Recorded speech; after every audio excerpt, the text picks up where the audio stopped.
Welcome in, everybody. This is episode 2 of The Lab presented by Champion Circle. Make sure you check out championscircleufm.com to support your student athletes. And particularly, we got a special student athlete that deserves all the support in the world, so much so that I had to put on my Sunday best for the man, Robin Wilson, the hat trick yesterday, man. Thanks so much for joining us. This is the easy question. How you feeling? How are you really feeling, though? Hey, first of all, that intro that's too much for me, man. I'm a humble guy. I'm low key, but no, thank you so much. I'm feeling great. It's probably one of the better Sundays I had in a long time, so it feels good. Yeah, man. Just did you know? I'm always interested because it's funny when I would go through practice, I would sit there and I'm like, all right, I feel like I'm going to have a big game. And every time I had that thought, I never had a big game. And then it was the games where I'm like, man, damn, like I'm not getting any targets today. That's when I'd have the biggest game. What was it? What was the lead up throughout the week? Did you know you had a shot at it? I knew I had a shot at it. I knew we were gonna throw the ball a lot. Coach Kirk loves to throw the ball, but going through practice, man, it was kind of dry. Like it was kind of like just an average week of practice. And then I remember I was talking to JJ on like a Thursday or a Wednesday. I was like, like the way practice is going, I know it's not looking like I'm getting the ball a lot, but man, I might have a crazy game. Like I literally told him that, and he was like, yeah, I kind of feel the same way. So what gave you that hunch then? I don't know. It's just one of those practices where like you probably know like you don't really get the ball, but you go back on film and it's like, hold on, like I don't know. That looks good over there. I feel like I just happened. He may have like happened to see that I was open like on film in the last minute or something. I don't know. So that was before the game with JJ. And then after the game, I see you guys up at the presser and JJ's talking about how special of a player you are. But you said, hey, are you talking about Blake, right? Come on, give the fans some insight for that, man. That was awesome. Yeah, I mean, I was joking around. I knew he was talking about me. I was joking around a little bit, but I know he thinks very highly of me. I think very highly of myself too. I feel like I'm a very high end type of guy, very good player, great player actually. I'm just very humble, and I'm just been waiting the longest time for my time, take my turn at being a top receiver on this team, and it's finally my time. So. Awesome, man. Well, congratulations. That's a great way for you to start off the season. It's a great way for the team to start off the season. And it's even more crazy when you could see you did it without your head coach. Yeah. And you guys paid tribute. You came off the bus. I know Coach Harbaugh talks about, coming out with some type of intensity off the bus. You guys wasted no time with the free Harbaugh shorts, honored him, with the holding up the fours throughout the game. Yeah. Whose idea was that? When did this start? The holding up the fours, I think that was Coach Morris. He came in, I think it was Tuesday. He's like telling me about it. He's like, all right, like, he's like, you're starting the game off, right? I'm like, yeah. He's like, all right, when you go out there, we're going to line up. Everyone's going to put their hands up like that. And I was like, bro, what are you talking about? Like, what is that? He's like, it's for who wore for? I was like, Coach Harbaugh. So that's how that came about. I didn't even know about the Coach Harbaugh t-shirts. Let alone, I didn't know they was putting free Harbaugh on it and like flipping the shirt around. So I thought that was cool. I didn't get my shirt to the last minute, so I would have wore it. But I thought that was the coolest idea. What's it say, man? Because to me, being as a guy in the locker room, to me, what you're really communicating is how much you love your coach and how much you believe in him, and also how much you believe in one another. Yeah. I mean, bro, the people on our team, like, we love Coach Harbaugh. I mean, he's such a great guy. Brings the vibes. For me, that's how I like to say. He brings he's a very vibrant person, brings that energy around the building. And honestly, like, you can definitely notice a big difference when he's not there on game day. Like, his pregame speech, like, it's legendary. Like, him not saying that speech, like, I was like, oh, he's really not here. Like, him at halftime, not talking to us. Like, you can feel that his presence wasn't there.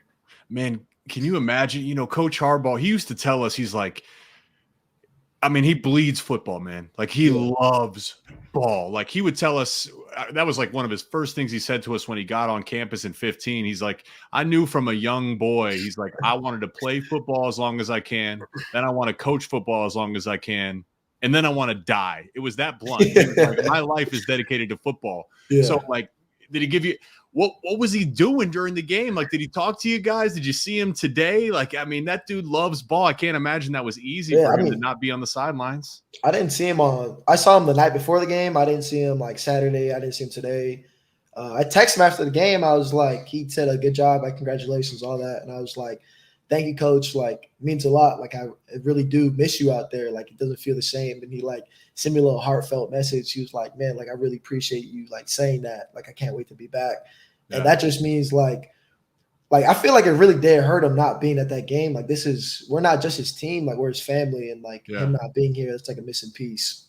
Bro, that's such an important piece here, man, because it kind of speaks on a bigger theme for life too, you know, is like football is so hard and it's so challenging, and make no mistake about it. I know Coach Harbaugh is going to chew into somebody when the job isn't done, and he's going to hold you to the highest standard. But yet, in a way, like that's not necessarily comfortable or comfort, but yet that's love, right? And like that's where your love for one another, that's where the culture is built. And then all of a sudden, like he's not on the sidelines chewing out the officials. He's not on the. That was Josh Walsh. That was an interception, man. What are you guys looking at, right? Like he's not on the sideline chewing it out, and you can.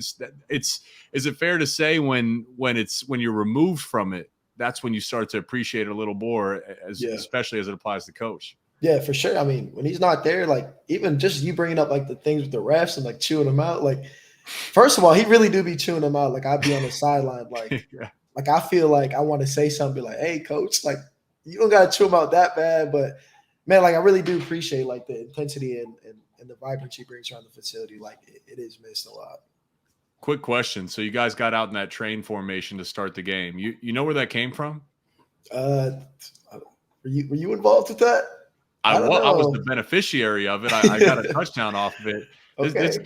This is a good chance to highlight. Actually, Jay Harbaugh was the one that found it, but highlight these coaches. This is how crazy they are. You think they watch game film? Yeah, they do. They think you watch practice tape? Yeah, they do. They watch the opponent? Yeah, they do. Bro, Jay Harbaugh found that deep in a high school recruit's like sophomore tape game, and he looked at it and brought it to coach, and coach liked it and brought it in. That's so tough. Think about that, man. Like these dudes, make sure the fans that are listening to this, go reach out to the coaches and tell them you appreciate them. These guys log long hours for stuff like that. So, hey man, I really wanted to ask you something because the number change and the history behind number one, and maybe you could start with this too, because, you know, I grew up in Columbus, Ohio. So I grew up around this rivalry and I knew the history of Michigan, and what was so attractive to me about this school was the history. And then you lived in it, right? And you're in it right now, rocking the number one. You know, what's it mean to you, man? Like, what does it mean to, you know, and this was your first game, right? To slap that on in action and to have the hat trick too. Like, how familiar are you with the history, and what did it mean to put it on? And what did it mean to put on the way you did with the results throughout the game? Yeah, just like starting off with the history, like I think everybody knows how legendary this number is. No matter what school you're at, like if you're wearing number one as a receiver, like you got to be the dude. And you know, when he came into our room, it was like kind of offered like me and CJ to wear it, and I was like, you know, like I'll take it. And he was like, you sure? Like you ready for that? Like that's a lot of pressure. And I was like, yeah, like that's what I want. Like pressure makes diamonds, you know. Like it's either bust or like I'm the best. Like it's gotta be one or the other. And that's just what I want. And to start off the season, like coming out with number one on, I try not to think about it too much. Like at the end of the day, it's just a number. Like it's just material. Like I'm putting on my shirt, but I gotta represent it well. Like I came out there, like I had one touchdown, like whatever. Like I gotta go for more. Like that's just the type of like mindset you gotta have when you're trying to represent a number like that. Yeah, man. It's like the funny thing is like I think outside puts a little bit more like, bro, I've watched you for, you know, a number of years now. You never went 80%, and now you got the one on, you're going 100%, right? Like you've been 100% pedal to the metal anyways, but it is cool to have that context.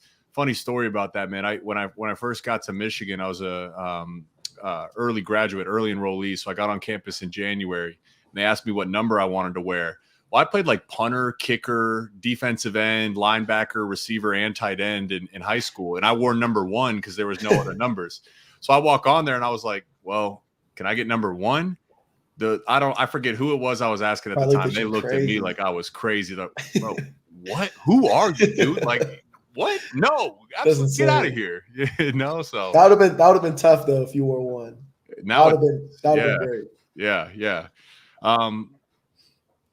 Hey man, I wanted to highlight something too, and I think this is important because what I love about you guys and your team is you guys are ball players, and that's why we know you and stuff. But frankly, it doesn't stop there, man. And with the fires going on, you're from Hawaii, and the Yeah, fires yeah, and the tragedies going on back home, bro.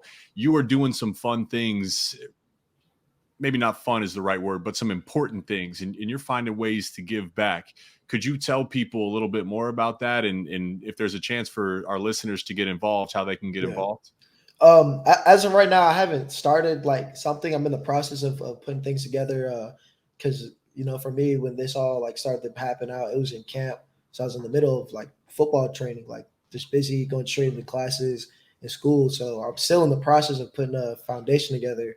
But I mean, for anyone that's like out here listening, like it's gonna be on my social media, like upcoming soon. I'm gonna try to put something together for the fires that happened back in Hawaii. Most importantly, like my hometown, like places where my childhood memories were, and places I grew up. Like it's just all burnt down and all ash. It's crazy. Something that's still going on. They're gonna be dealing with it for a long time. So something I want to do is maybe give back some cleats.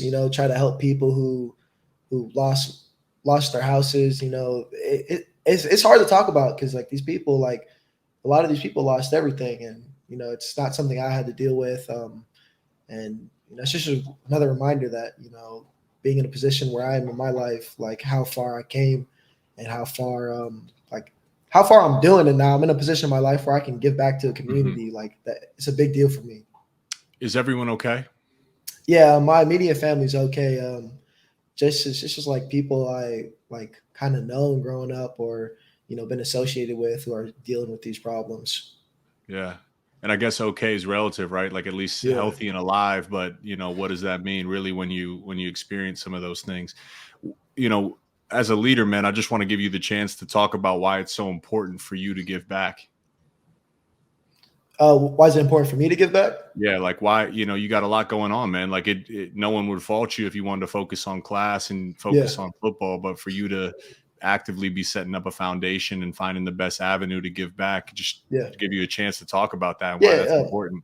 I mean, leaders in general are just so important, and for me to be able to step in that role, when I was growing up, I never grew up in the most wealthy family, the most like together family out there. Like, it was important for me to have leaders in my role. Leaders like in my life to help me and guide me and take care of me when things were hard. And I feel like it's almost like my job. Like I got to step into that role. Like I got to help when I can help. I got to give back when I can give back, even if it's not like in the best interest for me. Like I gotta do something to like step into that role because people did that for me when I was growing up, Yeah.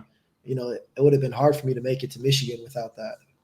Yeah, man, you're aware of your platform, right? Yeah, I yeah, think it's a good chance for me because the NIL conversation is it always heats up, and there's people on both sides, people that support it, there's people that's they have their opinions opposing it, but here I am, and I always point them to guys like you and Blake with the turkey drive and JJ with his foundation, and look, we could spend a long time talking about it.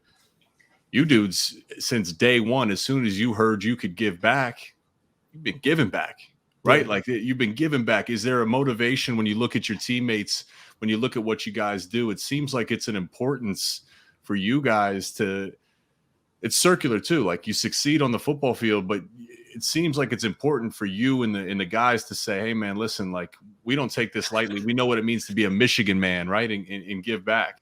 Yeah, I mean, just starting off like just the whole giving back. I mean, Blake and JJ have definitely, and even Donovan, I feel like are the big three guys for me that started out this like giving back thing, like really taking it to like that extent. Like I don't know exactly, but JJ gives a lot of his money out away from NIL. Blake gives a lot back to the community. Even Donovan, a lot of people. Zach Center do camps. I mean, I feel like I got to start doing more. I feel like Mm, I've been here for too long and haven't done enough. I feel like that's something I regret. I wish, when I was younger, I wish I could do more. It's hard for me, like being in Michigan and where I'm from in Hawaii. Like it's not like I can just drive down the road and start giving back to my community. yeah. Like it's pretty hard for me. So, something like this, if I'm going to do something for my community, I don't want it to be like no like small thing that barely going to Yeah. help people. I want to go all in and make it a real deal. Yeah, man. it's just more than writing a check even, right? Yeah. It's something beyond that and Yeah. something sustainable, man. You mentioned your teammates and stuff, but Yeah. I just think that for you to do this, like it's not like this just hit you now. Like you're the Yeah. type of person that would have this thought and would execute on this thought. And I'm just Yeah. curious, when this started, when you realize like, hey man, I see value in giving back and being a leader. Yeah. I think it's like I've always had like dreams of it, like being a young kid and being like, I want to give back to my community. I want to make sure that kids like don't grow up like me who didn't have cleats for practice or didn't have whatever something. Like I was a kid that grew up on like food stamps and stuff. I felt like growing up, Wow. like I felt that was pretty like normal, but it's not. Like it's kind of crazy. Wow. And some people like some people need like extra help. And I felt like I can always be that guy because, now that I am on the way to doing big things, maybe I'm already doing big things, but now that I'm on the way to doing that, my platform is growing. And, even just looking up to guys like Blake and JJ and how much they're giving back to their communities, like that's the type of guy I want to be. These kids who are growing up in their communities are looking up to them. And, that's who I want to be. Hey man, if you're giving back, that is doing big things. If you're giving back anything, that's doing big things, in my opinion. And not that you need to hear me say it or whatever, but like I personally think it's the best. We need more leadership to come from that. We need more people with the perspective that you had growing up, bro. And to be on food stamps, I didn't know that about you. Yeah. To have that, I had no idea, right? Yeah. But you know what that's like, and you empathize with that, and now you're ascending. This is the beginning. This is a great game week 1, but this is only the beginning. Bigger things are coming, and you're going to grow into that role and continue to give back. So, man, thank you for opening Thank up you. about that. And Yeah. listen, let's be to our listeners. Like, listen, let's follow this story, Roman. We'll post it on social media. I'll be involved too, man. You got me motivated. I'm happy to donate and be involved, and you could hold me to that, but I got you on that, bro. I really will follow your leadership there. So we'll keep following that. But in the meantime, I'd like to get back to this game yesterday because I think going into the game, Michigan fans and myself included, like, hey, at some point I'm like, man, this O-line is deep. You got the best running back in the room. With Coach Harbaugh out and Sharon Moore out, it's like, hey, I'm expecting 40 runs a game, right? Like 30, 40 runs a game. You guys will win easily. But you go out there and you have JJ probably play. That might have been JJ's best game of his career. That corner route he hit you in the end zone, that's a big time throw, big time catch. What have you seen for JJ and his progression? And to me, I mean, I look back to Big Ten Media Days when Harbaugh talked about, really spent a full minute talking about how special he is. I know you guys have known he's special, but particularly this year, his growth. Could you just talk about your quarterback? As far as like a physical standpoint and a skill set and things like that, I feel like he's the same guy out there. I mean, he makes the same throws. He throws beautiful passes out there. He plays with his feet very well. I feel like maybe he was doing it last year, but I don't know. I feel like he's really hit that film room like crazy. Like I feel like he's really a student of the game, and he really is reaping the benefits of becoming an older guy and really just getting comfortable playing football, and it's really paying off for him. And I'm really proud. I'm really proud of him. Like he's really balling out. Yeah, and getting that credit, man. That's what I've been saying now. Working in media, I'm like, man, like don't look at the numbers. Yeah. Right. Like the numbers can be deceiving. Particularly, I always said this too with college stats. They can be deceiving because, first off, you guys most of the schedule, you're not playing in the fourth quarter because you're handling business. So that alone, and then particularly in the passing game, the third quarter, you're not airing it out, right? So like the numbers can be deceiving. But if you look at the tape and the potential, make no mistake about it, this dude JJ can sling the ball. Yeah. Now, you hint at it about how proud you are of him and how happy you are of him. I think about, Blake, and I think about Donovan. I think about the running game. Like, there's teams where it's like, hey, you win, and guys are like, man, I'm trying to go win a Heisman. I'm trying to go win awards. And it can, even after a win, you can see some guys like a look in their eyes like, man, I didn't get mine today. Yeah. And I think I know the answer, but there was none of that in the locker room yesterday. No, definitely not. Blake and Donovan, like those guys, they're very happy for me, especially the online. They were very happy for me. And as crazy as it sounds, bro, I had 3 and I'm very blessed for that. But the only thing I wanted to see was like I wanted to see the other receivers start eating. Like I kept telling the young guys, I was like, hey, just because it's third quarter, fourth quarter, like that don't mean you're gonna go out there and play trash time. Like go get you a tub, go get your first one. Like put in some real like playing time and let these guys know that you can ball out. Like that's all I wanted to see from the rest of the receiving core too. You ever think about what that means long term? I don't think about it too Build the much. foundation, right? Like, Yeah. obviously it's organic, but that's how you build a culture. Yeah, I mean, one thing, being an older guy and stepping into that leadership role of the receiver room, like, I don't know, I forgot what book it was in, but I was reading. It's called "Built to Last." I want to be built to last. I don't want to be built for this season or built for tomorrow. Like, that's something I want the receiver room to be. Like when I'm gone, like 10, 20 years from now, like you guys should be built to last. Like this should be the top receiver program, like for a long time, not just this year, next year. Like that's one thing I wanna like focus on. So, let's talk about that a little bit. Let's explore that. When you talk about built to last, the first thing that comes to mind for me is, what isn't built to last is results driven. What is built to last is process driven. When you focus on your process, that's sustainable. You delay the results. But inevitably, when you focus on your process gets better and the results come. What did you learn from that book in those principles? Something that I learned was, in order to be built for last, you got to have a foundation of who you are and what you want to be. So, I got this poster. It's out on the patio, and sometimes I sit out there, I read, eat, like stretch out there, and sometimes I look at it. For me, I don't tell the receivers how to like live their life, but this is what I tell myself. Like it all starts with like to be built to last, you always got to catch the ball like all the times. After that, like it sounds dumb, but you got to have a good attitude. You got to be hardworking. You got to focus. Like basically those three things besides always catching the ball is like what's gonna change you. Oh, and effort too. That's four. Like if you show up with attitude, effort, focus, and you're hardworking, you're gonna be built for last. Like built to last. You're gonna be the best possible version of yourself every day. Here's the great thing about that.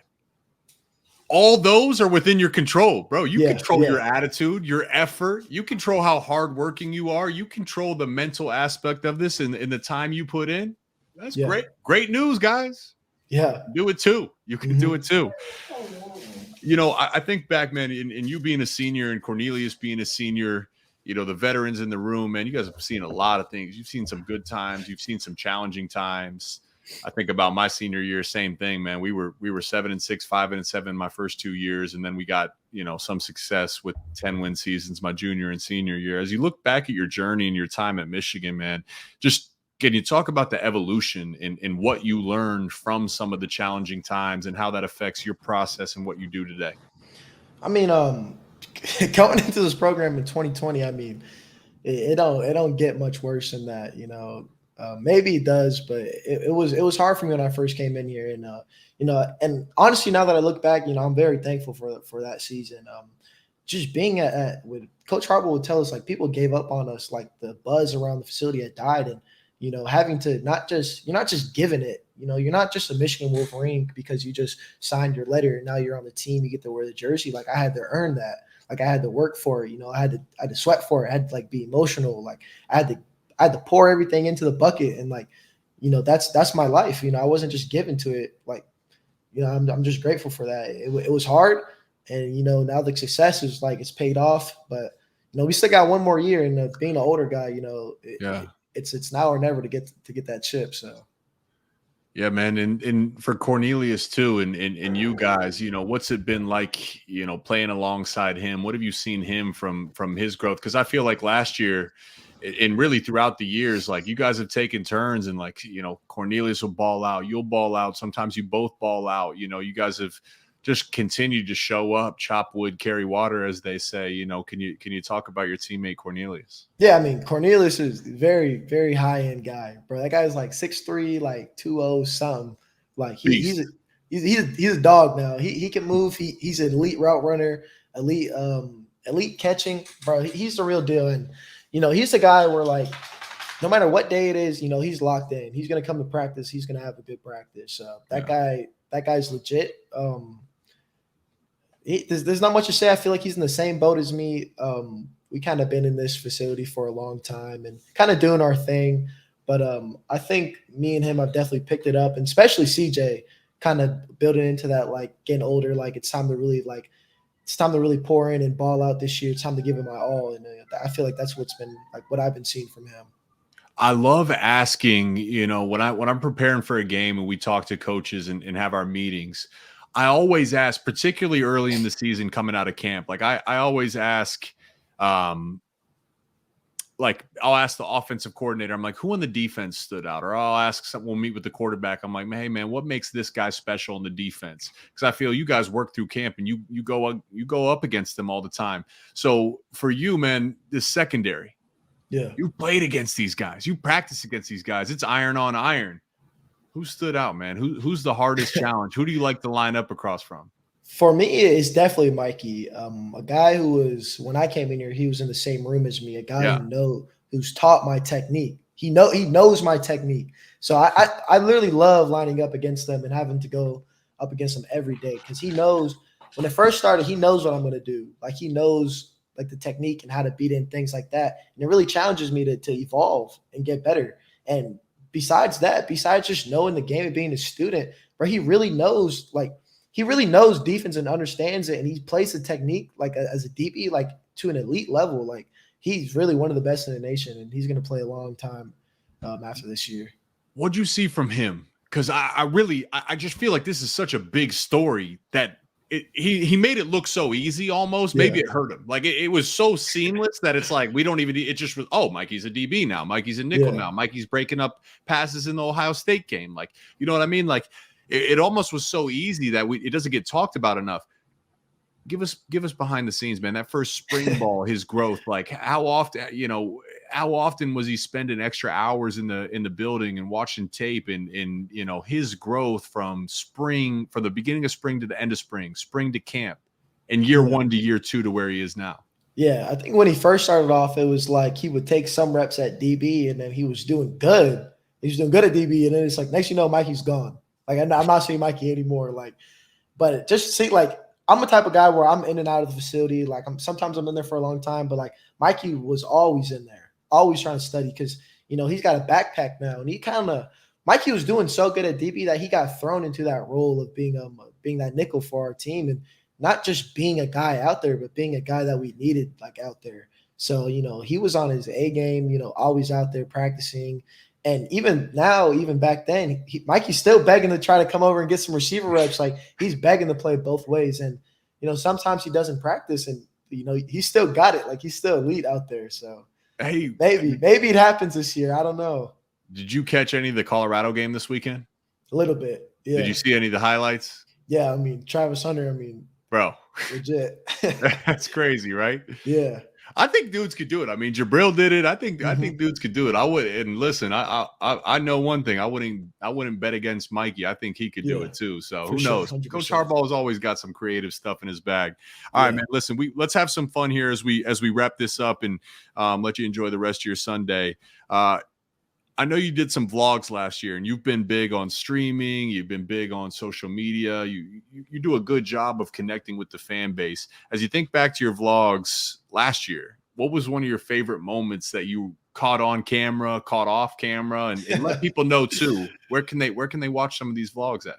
First of all, you watch my vlogs on YouTube. Just type my name in, Rowan Wilson. It should pop up. My favorite vlog, probably besides Ohio State vlog, because I just feel like, all right, Pluto, relax. I just feel like that's such a legendary video, like going into their crib and capturing it, and like, bro, I had my camera on the field, like after the game, like that was crazy. Who had that for you? How'd you have that?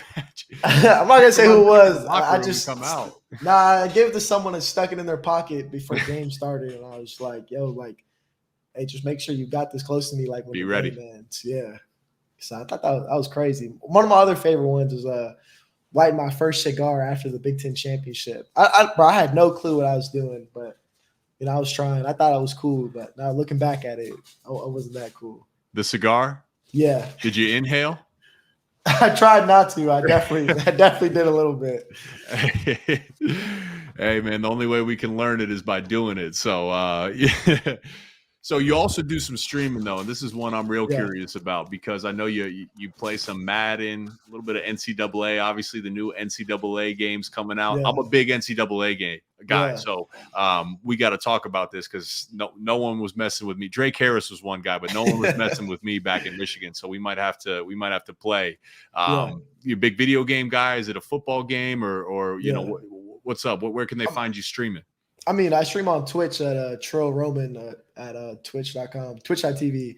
But ever since I was little, I mean, like my family's we've been in the games. I play every game. Like I play like quote unquote like nerdy games. I play like used to play Mario Kart, like Super Mario Bros, Halo, Call of Duty, like you name it. Like I play it. Like I'm not a What's a like I nerdy don't. game?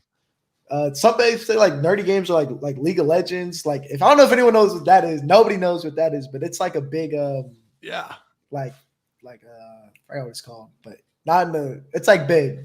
Some Dude. people don't play it though. This is the thing because I'm trying to explain this to my dad who like can't possibly understand. He's Yeah. from Piqua, Ohio, like a small town. He's like, I'm like, Dad, you don't understand. These guys are getting paid like NFL salaries to play League of Legends. Like that's like one of the number one video games in the world, Yeah, right? I'm a little shy to stream League of Legends because it's a little different, but you know it's a big deal. But I play whatever. But just streaming for me too, like that's another way I give back. Like Yeah. just connecting with people, like bro, anybody can come in there and be like, "Hey, what's up, Roman?" Like I'm gonna say, "Yo, what's up?" back. Like I'm really talking to you. Like it's me. I didn't just put out a video. Like I'm actually talking to you. Like we're actually having a conversation. I'm having a good time. Like we're laughing. Like, I feel like that's a big deal. Like for giving back too. It's a huge deal. Yeah. And like, listen, guys, like this is the golden era. They're getting it's 100 years from now. They're going to be in textbooks. Like, man, this was the beginning of it. Yeah. Never have you had access to your favorite players, and we just got the guy with the hat trick, Roman Wilson. 3 touchdowns. Like, come on, go support the stream, go support the vlogs. Yeah. Roman says it. I try to tell people all the time. I'm active on social media. It's a great avenue to connect with people. Reach out. And this is another thing too about, and we've touched on it throughout with you giving back in your leadership. Football players, humans first, right? Like you interact, you're nice to people. Give some love. Trill Roman on Twitch, right? And then Roman, search Roman Wilson on YouTube. Give some love. Get some interaction with your favorite guy. Thank you. So I think as we wind this down, man, I think we got one more fun thing to do because in the spirit of gaming and in the spirit of cool things, I was told you had a card pack that you were going to open on air. Okay, yeah. Here, let me open this up a little bit. I got a little show us what you got. Official team pack. Can you see that? Where can they Michigan get football? Can fans get this? Can anybody get this? I'm pretty sure you can get this at the M-Den, if I'm not mistaken, right? If not yet, soon, but we will make sure to let you know. We think you can get this at M-Den. Yeah, I'm pretty sure. I think I've opened a couple and I've seen myself in them, but you trying to open this up? Yeah, I'm getting confirmation from our producer right now. Can you get this at M-Den? Can you not? Show us the pack one more time. So these are Michigan football trading cards. I just got confirmation. Guys, it is the golden era. You can get this at M-Den. You can get the official Michigan trading cards. So without further ado, Roman, you know what's all right. Here we go. I already opened up a little bit, but you got the first one. Oh, that's my boy. You can see that? J Tut. There you go. Right there. That's my dog. All right, that's number one. Here we got a walk-on legend right here in the making. Oh my gosh. Peyton O'Leary. No, yeah, you got to tell us something about this one. That's a dog. Yeah.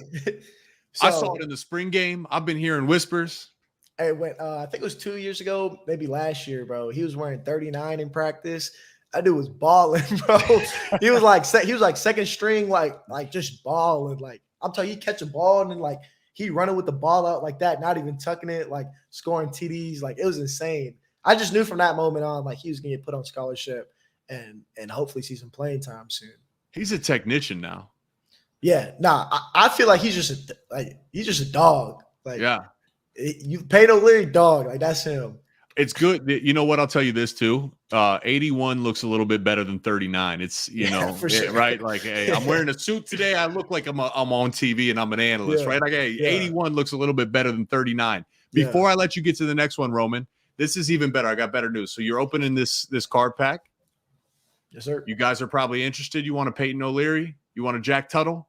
Well, here's the best part. The money goes right back to the players. So go ahead, get you the official cards. And again, support the team. Win-win for everybody. Who's next? All right. Oh, hey, look what we got here, boy. Hey, who's that?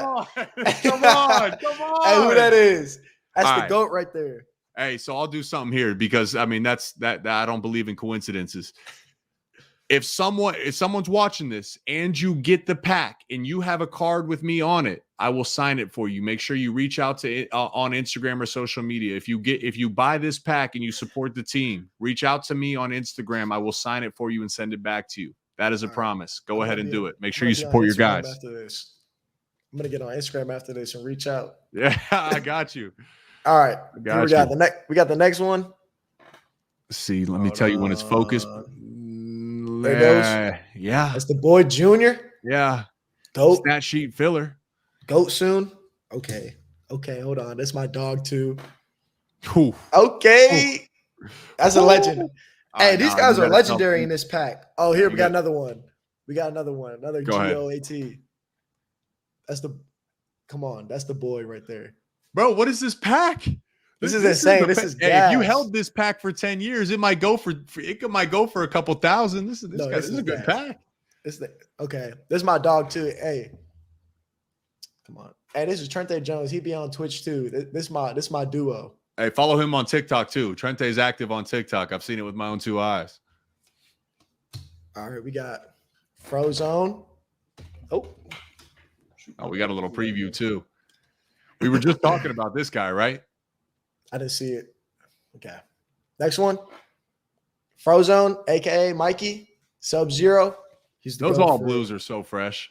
This is my favorite uniform. They're so clean. He's my dog too. All right, here's the question for you. Does he have the best eye paint in college football? Yeah, and I hate it. He came out with that Joker paint. Yeah. For the spring game, bro, that was tough. He got to bring that to a game. And he backs it up too. He gets nasty in the trenches. Dog. It's the boy too.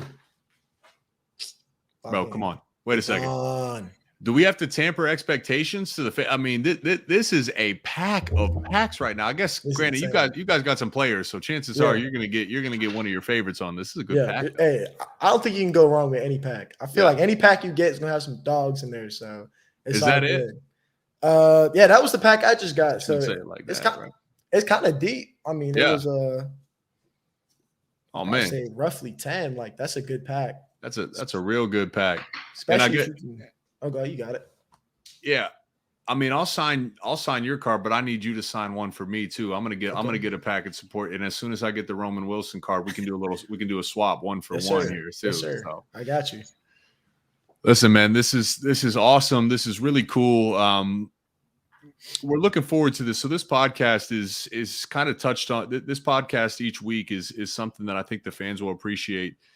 Because just like we talked about with your Twitch and your access, it's a chance for you guys to connect with the fans and you guys to tell the stories and you guys give them that access. And, for you to be a senior, man, I'm really happy for you. I'm happy that the season got kicked off the way it did. I'm really happy that you guys are embracing giving back to.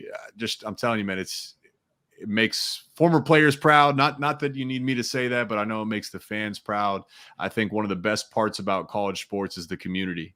And, there's people sitting in the stands who their parents went to Michigan and their parents' went to Michigan. And, they're holding their infant child newborn. They're putting them in maize and blue because they hope one day that kid will go to Michigan. And it's that community that makes this place so special. And then, of course, you guys and the team, you guys give the fans something to cheer about. So with that in mind, bro, just where can people follow you on Twitter, Instagram, social media? Let people know where they can interact with you. Yes. My Twitter is just Roman Wilson. And then my Instagram is Trill Roman. There's 3 L's in Trill. TikTok, Roman.Wilson. So basically any of those platforms, you search up Roman Wilson, like I'm going to come up. And if you guys hit me up, I'm usually I'm pretty active. Like I'm usually gonna hit you back. Like even on Twitch too, Trill Roman on Twitch. Like I'll probably hit you up. I got another one, Roman Wilson on YouTube. Like, hey, I'm on everything. Like whatever social media you want, like go get at me. I'm gonna be on there. Man, get at him. You heard it. Yeah. And that in mind too, bro. We're going to be following you. And I'm telling you, I'm circling back with you too. So once this foundation's put in place, we're going to see that Michigan community. You know, we talk about the Bills community. We talk about some of that. Like, it's time, Michigan community. That's the next in line, man. We're going to stand behind you. We're going to make something special happen. So go get you an ice tub, bro. Take an ibuprofen, go stretch, go roll out. And looking forward to seeing you guys play next week. Thanks so much for your time, guys. This has been The Lab, presented by Champion Circle. Remember, go to championscircleufm.com. Support your student athletes. Thanks for listening. We'll see you next week.